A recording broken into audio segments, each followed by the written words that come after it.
O grande conflito. Capítulo 2. O valor dos mártires.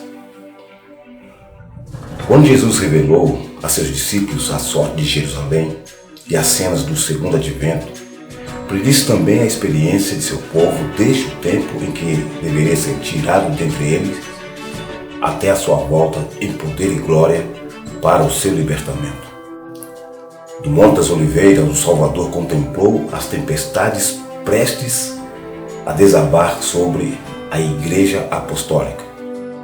E penetrando mais profundamente no futuro, seus olhos divisaram os terríveis e devastadores vendavais que deveriam açoitar seus seguidores nos vindouros séculos de trevas e perseguição. Em poucas e breves declarações de tremendo significado, predisse que os governadores deste mundo haveriam de impor à Igreja de Deus. Mateus 24:9, 21 e 22. Os seguidores de Cristo deveriam trilhar a mesma senda de humilhação, ignomínia e sofrimento que seu mestre palmilhara. A inimizade que irrompera contra o Redentor do mundo manifestar-se-ia contra todos os que crescem em seu nome. A história da igreja primitiva testificou do cumprimento das palavras do Salvador. Os poderes da terra e do inferno arregimentaram-se contra Cristo na pessoa de seus seguidores. O paganismo previa que, se o evangelho triunfasse, seus templos e altares desapareceriam. Portanto, convocou suas forças para destruir o cristianismo.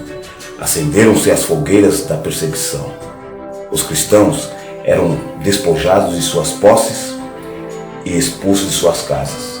Suportaram um grande combate de aflições. Hebreus 10:32. Experimentaram escárnios e açoites e até cadeias e prisões. Hebreus 11:36. Grande número deles selaram seu testemunho com o próprio sangue. Nobres e escravos, ricos e pobres, doutos e ignorantes, foram de igual modo mortos sem misericórdia. Essas perseguições, iniciadas sob o governo de Nero, aproximadamente ao tempo do martírio de Paulo, continuaram com maior ou menor fúria durante séculos. Os cristãos eram falsamente acusados dos mais hediondos crimes e tidos como a causa das grandes calamidades, fomes, pestes e terremotos, tornando-se eles objeto de ódio e suspeita popular. Prontificaram-se denunciantes por amor ao ganho a trair os inocentes. Eram condenados como rebeldes ao império, como inimigos da religião e peste da sociedade. Grande número deles eram lançados às feras ou queimados vivos nos anfiteatros. Alguns eram crucificados, outros cobertos com peles de animais bravios e lançados à arena para serem despedaçados pelos cães. De seu sofrimento, muitas vezes se fazia a principal diversão nas festas públicas. Vastas multidões reuniram-se para gozar do espetáculo e saudavam os transes de sua agonia com risos e aplausos. Onde quer que procurassem refúgio, os seguidores de Cristo eram caçados como animais. Eram forçados a procurar esconderijos nos lugares desolados e solitários, desamparados, aflitos e maltratados, dos quais o mundo não era digno, errantes pelos desertos e montes e pelas covas e cavernas da terra. Hebreus 11:37 e 38. As catacumbas proporcionavam abrigo a milhares. Por sobre as colinas, fora da cidade de Roma, longas galerias tinham sido feitas através da terra e da rocha. O escuro e complicado trama das comunicações estendia-se quilômetros além dos muros da cidade. Nesses retiros subterrâneos, os seguidores de Cristo sepultavam seus mortos, e ali também, quando suspeitos e proscritos, encontravam lá. Quando o doador da vida despertar os que pelejaram o bom combate, muitos que foram mártires por amor de Cristo sairão dessas sombrias cavernas. Sob a mais atroz perseguição, estas testemunhas de Jesus conservaram incontaminada sua fé. posto que, privados de todo o conforto, excluídos da luz do sol, tendo o lar no seio da terra, obscuro, mas amigo, não proferiam queixa alguma. Com palavras de fé, paciência e esperança, animavam-se uns aos outros a suportar a privação e a angústia. A perda de toda a bênção terrestre não os poderia forçar a renunciar sua crença em Cristo. Provações e perseguição não eram senão passos que o levavam para mais perto de seu descanso e recompensa. Como aconteceu aos servos de Deus de outrora, muitos foram torturados, não aceitando o seu livramento para alcançarem uma melhor ressurreição. Hebreus 11, 35. Estes se recordavam das palavras do Mestre de que, quando perseguidos por amor de Cristo, ficassem muito alegres, pois que grande seria seu galardão no céu. Porque assim tinham sido perseguidos os profetas antes deles. Regozijavam-se de que fossem considerados dignos de sofrer pela verdade, e cânticos de triunfo acendiam dentre as chamas crepitantes. Pela fé, olhando para cima, viam Cristo e os anjos apoiados sobre as ameias do céu, contemplando-os com o mais profundo interesse, com aprovação, considerando a sua firmeza. Uma voz lhes vinha do trono de Deus: ser fiel até a morte, e dar-te-ei a coroa da vida. Apocalipse 2:10.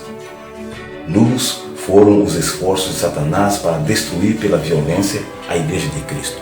O grande conflito em que os discípulos de Jesus rendiam a vida não cessava quando estes fiéis porta-estandartes tombavam em seus postos. Com a derrota venciam. Os obreiros de Deus eram mortos, mas a sua obra ia avante com firmeza.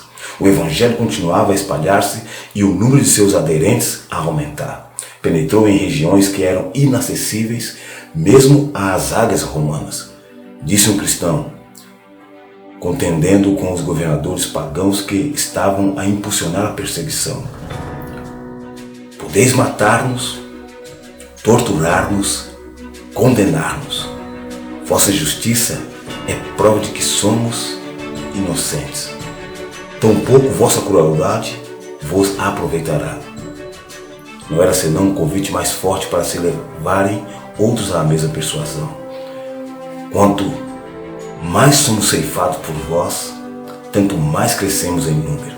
O sangue dos cristãos é semente. Apologia de Tertuliano, parágrafo 50. Milhares eram aprisionados e mortos, mas outros surgiam para ocupar a vaga.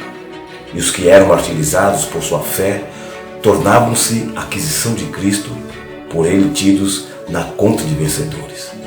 Haviam pelejado um bom combate e deveriam receber a coroa da glória quando Cristo viesse. Os sofrimentos que suportavam levavam os cristãos mais perto uns dos outros e de seu Redentor. Seu exemplo em vida e seu testemunho ao morrerem eram constantemente atestados à verdade. E onde menos se esperava, os súditos de Satanás estavam deixando o seu serviço e alistando-se sob a bandeira de Cristo. Satanás, portanto, formulou seus planos para guerrear com mais êxito contra o governo de Deus, hasteando sua bandeira na igreja cristã. Se os seguidores de Cristo pudessem ser enganados e levados a desagradar a Deus, falhariam então sua força, poder e firmeza, e eles cairiam como presa fácil. O grande adversário se esforçou então por obter pelo artifício aquilo que não lograra alcançar pela força. Cessou a perseguição e em seu lugar foi posta a perigosa sedução da prosperidade temporal e honra mundana. Levavam-se idólatras a receber parte da fé cristã, enquanto rejeitavam outras verdades essenciais. Professavam aceitar a Jesus como o Filho de Deus e crer em sua morte e ressurreição, mas não tinham a convicção do pecado e não sentiam necessidade de arrependimento ou de uma mudança de coração. Com algumas concessões de sua parte, propuseram que os cristãos fizessem outras também, para que todos pudessem unir-se sob a plataforma da crença em Cristo. A igreja naquele tempo encontrava-se em terrível perigo. Prisão, tortura, fogo e espada eram bênçãos em comparação a isso. Alguns dos cristãos permaneceram firmes, declarando que não transgrediriam. Outros eram favoráveis a que cedessem ou modificassem algumas características de sua fé e se unissem aos que haviam aceito parte do cristianismo, insistindo em que este poderia ser o meio para a completa conversão. Foi um tempo de profunda angústia para os fiéis seguidores de Cristo, e sob a capa de pretenso cristianismo, Satanás se estava insinuando na igreja a fim de corromper-lhe a fé e desviar-lhe a mente da palavra da verdade. A maioria dos cristãos finalmente consentiu em baixar a norma, formando-se uma união entre o cristianismo e o paganismo. Posto que os adoradores de ídolos professassem estar convertidos e unidos à igreja, apegavam-se ainda à idolatria, mudando apenas o objeto de culto pelas imagens de Jesus e mesmo de Maria e dos santos. O fermento vil da idolatria, assim trazido para a igreja, continuou a obra funesta. Doutrinas errôneas, ritos supersticiosos e cerimônias idolátricas foram incorporados em sua fé e culto. Unidos-se os seguidores de Cristo aos idólatras, a religião cristã se tornou corrupta e a igreja perdeu sua pureza e poder. Alguns houve, entretanto, que não foram transviados por esses enganos, mantinham-se ainda fiéis ao autor da verdade e adoravam a Deus somente. Sempre tem havido duas classes entre os que professam ser seguidores de Cristo. Enquanto uma dessas classes estuda a vida do Salvador e fervorosamente procura corrigir seus defeitos e conformar-se com o modelo, a outra evita as claras e práticas verdades que lhe expõem os erros. Mesmo em sua melhor condição, a igreja não se compôs unicamente dos verdadeiros, puros e sinceros. Nosso Salvador ensinou que os que voluntariamente condescendem com o pecado não devem ser recebidos na igreja. Todavia, ligou a si homens que eram falhos de caráter e concedeu-lhes os benefícios de seus ensinos e exemplos para que tivessem oportunidade de ver seus erros e corrigi-los. Entre os 12 apóstolos havia um traidor. Judas foi aceito não por causa de seus defeitos de caráter, mas apesar deles. Foi ligado aos discípulos para que, pela instrução e exemplo de Cristo, pudesse aprender o que constitui o caráter cristão e assim ser levado a ver seus erros para arrepender-se e, pelo auxílio da graça divina, purificar a alma na obediência à verdade. Mas Judas não andou na luz que tão misericordiosamente foi permitido brilhar sobre ele. Pela condescendência com o pecado, atraiu as tentações de Satanás. Seus maus traços de caráter se tornaram predominantes. Rendeu a mente à direção dos poderes das trevas. Irava-se quando suas faltas eram reprovadas, sendo assim levado a cometer o terrível crime de trair o Mestre. Assim, todos os que acariciam o mal sob profissão de piedade odeiam os que lhe perturbam a paz, condenando seu caminho de pecado. Quando se apresenta a oportunidade favorável, eles, semelhantes a Judas, traem aos que para seu bem procuram reprová-los. Os apóstolos encontraram na igreja os que professavam piedade, ao mesmo tempo em que secretamente acariciavam a iniquidade. Ananias e Safira desempenharam o papel de enganadores, pretendendo fazer sacrifício total a Deus, quando cobiçosamente estavam rendendo uma parte para si. O Espírito da Verdade revelou aos apóstolos o caráter real desses impostores e os juízos de Deus livraram a igreja dessa detestável mancha em sua pureza. Essa assinalada evidência do discernir do Espírito de Cristo na igreja foi um terror para os hipócritas e malfeitores. Não mais poderiam permanecer em ligação com aqueles que eram, em hábitos e disposição, invariáveis representantes de Cristo, e quando as provações e perseguições sobrevieram a seus seguidores, apenas os que estavam dispostos a abandonar tudo por amor à verdade desejaram tornar-se seus discípulos. Assim, enquanto durou a perseguição, a igreja permaneceu comparativamente pura, mas cessando aquela, acrescentaram-se conversos que eram menos sinceros e devotados, e abriu-se o caminho para Satanás tomar pé. Não há, porém, união entre o príncipe da luz e o príncipe das trevas, e nenhuma conivência poderá haver entre os seus seguidores. Quando os cristãos consentiram em unir-se àqueles que não eram senão semi-conversos do paganismo, enveredaram por caminho que levaria mais e mais longe da verdade. Satanás exultou em haver conseguido enganar tão grande número de seguidores de Cristo. Levou então seu poder a agir de modo mais completo sobre eles e os inspirou a perseguir aqueles que permaneceram fiéis a Deus. Ninguém compreendeu tão bem como se opor à verdadeira fé cristã como os que haviam sido seus defensores. E estes cristãos apóstatas, unidos-se aos companheiros semipagãos, dirigiram seus ataques contra os característicos mais importantes das doutrinas de Cristo. Foi necessária uma luta desesperada por parte daqueles que desejavam ser fiéis, permanecendo firmes contra os enganos e abominações que se disfarçavam sobre as vestes sacerdotais e se introduziram na igreja. A Escritura Sagrada não era aceita como a norma de fé. A doutrina da liberdade religiosa era chamada heresia, sendo odiados e proscritos seus mantenedores. Depois de longo e tenaz conflito, os poucos fiéis decidiram-se a dissolver toda a união com a igreja apóstata, caso ela ainda recusasse libertar-se da falsidade e idolatria. Viram que a separação era uma necessidade absoluta se desejavam obedecer à palavra de Deus. Não ousavam tolerar erros fatais à sua própria alma e dar exemplo que pusesse em perigo a fé de seus filhos e netos. Para assegurar a paz e a unidade, estavam prontos a fazer qualquer concessão coerente com a fidelidade para com Deus, mas acharam que mesmo a paz seria comprada demasiado caro com o sacrifício dos princípios. Se a unidade só se pudesse conseguir comprometendo a verdade e a justiça, seria preferível que prevalecessem as diferenças e as consequentes lutas. Bom seria à igreja e ao mundo se os princípios que atuavam naquelas almas inabaláveis revivessem no coração dos professos povo de Deus. Alarmante indiferença em relação às doutrinas que são as colunas da fé cristã. Ganha terreno a opinião de que, em última análise, não são de importância vital.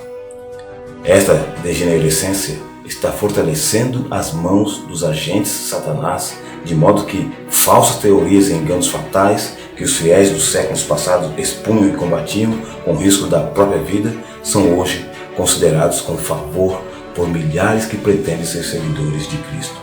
Os primitivos cristãos eram, na verdade, um povo peculiar. Sua conduta irrepreensível e fé invariável eram contínua reprovação a perturbar a paz dos pecadores. Se bem que poucos, sem riqueza, posição ou títulos honoríficos, constituíam um terror para os malfeitores onde quer que seu caráter e doutrina fossem conhecidos. Eram, portanto, odiados pelos ímpios, assim como Abel o foi pelo ímpio Caim. Pela mesma razão porque Caim matou Abel e procuravam repelir a restrição do Espírito Santo, mataram o povo de Deus. Pelo mesmo motivo foi que os judeus rejeitaram e crucificaram o Salvador, porque a pureza e santidade de seu caráter era repreensão constante ao egoísmo e corrupção deles. Desde os dias de Cristo até hoje, os fiéis discípulos têm suscitado ódio e oposição dos que amam e seguem os caminhos do pecado. Como, pois, pode o Evangelho ser chamado mensagem de paz? Quando Isaías predisse o nascimento do Messias, conferiu-lhe o título de Príncipe da Paz. Quando os anjos anunciaram aos pastores que Cristo nascera, cantaram sobre as planícies de Belém: glória a Deus nas alturas, paz na terra, boa vontade para com os homens. Lucas 2,14. Há uma aparente contradição entre estas declarações proféticas e as palavras de Cristo: não vim trazer paz, mas espada. Mateus 10:34. Mas entendidas corretamente, ambas estão em perfeita harmonia. O Evangelho é uma mensagem de paz. O cristianismo é um sistema religioso que, recebido e obedecido, espalharia paz, harmonia e felicidade por toda a terra. A religião de Cristo ligará em íntima fraternidade todos os que lhe aceitarem os ensinos. Foi missão de Jesus reconciliar os homens com Deus e assim uns com os outros. Mas o mundo, em grande parte, se acha sob o domínio de Satanás. O acérrimo adversário de Cristo. O Evangelho apresenta-lhes princípios de vida que se acham totalmente em desacordo com seus hábitos e desejos, e eles se erguem em rebelião contra ele. Odeiam a pureza que lhes revela e condena os pecados, e perseguem e destroem os que com eles insistem em suas justas e santas reivindicações. É neste sentido que o Evangelho é chamado uma espada, visto que as elevadas verdades que traz ocasionam o ódio e a contenda. A misteriosa providência que permite sofrerem os justos perseguição às mãos dos ímpios tem sido causa de grande perplexidade a muitos que são fracos na fé. Alguns se dispõem mesmo a lançar de si a confiança em Deus por permitir Ele que os mais vis dos homens prosperem, enquanto os melhores e mais puros são afligidos e atormentados pelo cruel poder daqueles. Como, pergunta-se, pode aquele que é justo e misericordioso e que também é de poder infinito tolerar tal injustiça e opressão? É esta uma questão com que nada temos que ver. Deus deu suficientes evidências de seu amor e não devemos duvidar de sua bondade por não podermos compreender a operação de sua providência. Disse o Salvador a seus discípulos, prevendo as dúvidas que lhes oprimiriam a alma nos dias de provação e trevas. Lembrai-vos da palavra que vos disse: não é o servo maior do que o seu Senhor. Se a mim me perseguiram, também vos perseguirão a vós. João 15, 20. Jesus sofreu por nós mais do que qualquer de seus seguidores poderá sofrer pela crueldade de homens ímpios. Os que são chamados a suportar a tortura e o martírio não estão senão seguindo as pegadas do dileto Filho de Deus. O Senhor não retarda a sua promessa. 2 Pedro 3,9.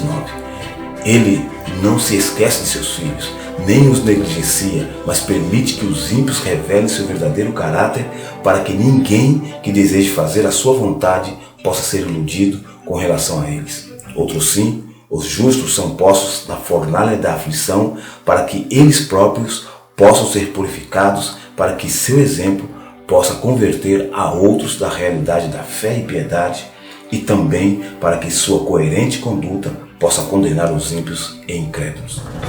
Deus permite que os ímpios prosperem e revelem inimizade para com ele, a fim de que, quando encherem a medida de sua iniquidade, todos possam, em sua completa destruição, ver a justiça e misericórdia divinas. Apressa-se o dia de vingança, no qual todos os que transgrediram a lei divina e oprimiram o povo de Deus receberão a justa recompensa de suas ações, em que todo ato de crueldade e injustiça para com os fiéis será punido como se fosse feito ao próprio Cristo. Há outra questão mais importante que deveria ocupar a atenção das igrejas hoje. O apóstolo Paulo declara que todos os que piamente querem viver em Cristo Jesus padecerão perseguições, segundo Timóteo 3,12. Por que é, pois, que a perseguição, em grande parte, parece adormecida? A única razão é que a igreja se conformou com a norma do mundo e, portanto, não suscita oposição. A religião que em nosso tempo prevalece não é do caráter puro e santo que assinalou a fé cristã nos dias de Cristo e seus apóstolos. É unicamente por causa do espírito de transigência com o pecado, por serem as grandes verdades da palavra de Deus tão indiferentemente consideradas, por haver tão pouca piedade vital na igreja, que o cristianismo é aparentemente tão popular no mundo. Haja um reavamento na fé e poder da igreja primitiva e o espírito de opressão reverá reacendendo-se as fogueiras da perseguição.